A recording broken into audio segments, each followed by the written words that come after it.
Madam ಅವ್ರೆ, ನಿಮ್ಮ ಹಸ್ಬೆಂಡ್ಗೆ ಏನಾಯ್ತು?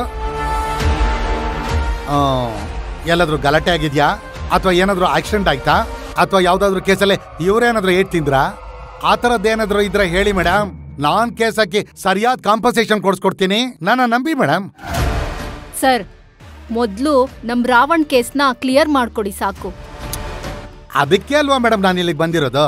ಮೊದ್ಲು ಆ ಕೆಲಸ ಮಾಡ್ರಿ, ನನ್ನ ಕೇಸ್ನ ನಾನು ನೋಡ್ಕೋತೀನಿ. ಆ ಟೆಲಿಕಾಸ್ಟ್ ರಾವಣ್ಣ ರಿಲೀಸ್ ಮಾಡಿಸೋ ಜವಾಬ್ದಾರಿ ನಂದು.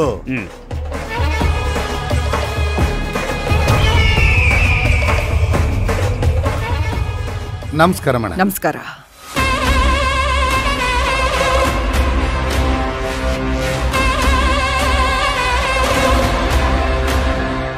ಮೇಡಮ್, ರಾವಣ್ಗೆ ಸಡನ್ ಆಗಿ BP ಲೋ ಆಗಿದೆ ಅಂತ ಡಾಕ್ಟರ್ ಸರ್ಟಿಫಿಕೇಟ್ ಮಾಡಿಸಿ ಸುಪ್ರೀಂ ಕೋರ್ಟ್ಗೆ ಸಬ್ಮಿಟ್ ಮಾಡಿದ್ದೀನಿ ಮೇಡಮ್.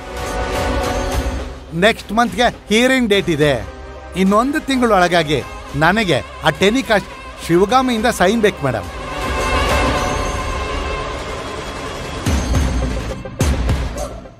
ಬೇರೆ ಯಾವ ರೀತಿನಲ್ಲೂ ರಾವಣ್ಣ ಈಚೆ ತರೋದಕ್ಕಾಗದಿಲ್ವಾ? ಏನೇ ಮಾಡಿದ್ರು ಅವ್ಳು ಸಿಗ್ನೇಚರೇ ಹಾಕ್ತಿಲ್ವಲ್ಲ? ಮೇಡಮ್, ನೀವು ಶಿವಗಾಮಿನ ಎದುರಾಕೊಂಡು ಬಹಳ ತಪ್ಪು ಮಾಡಿದ್ದೀರಾ ಮೇಡಮ್.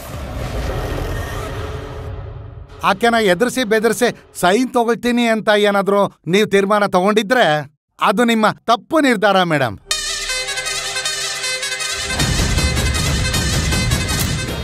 ಅದೆಲ್ಲ ನನಗೆ ಗೊತ್ತು. ನೀವು ನನಗೆ ಬುದ್ಧಿವಾದ ಹೇಳಕ್ ಬರಬೇಡಿ.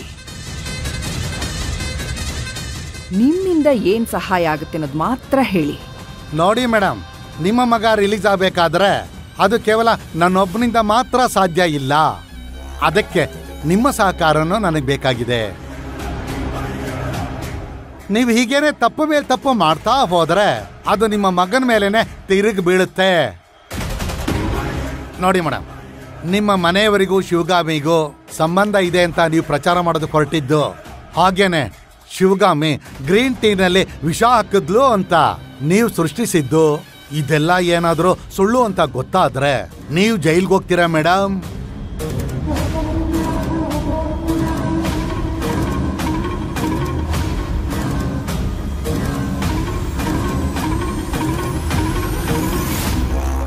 ನೀವೇನಾದ್ರೂ ಜೈಲ್ಗೆ ಹೋದ್ರೆ ನಿಮ್ ಪರವಾಗಿ ಯಾರು ಕೇಸ್ ನಡೆಸ್ತಾರೆ?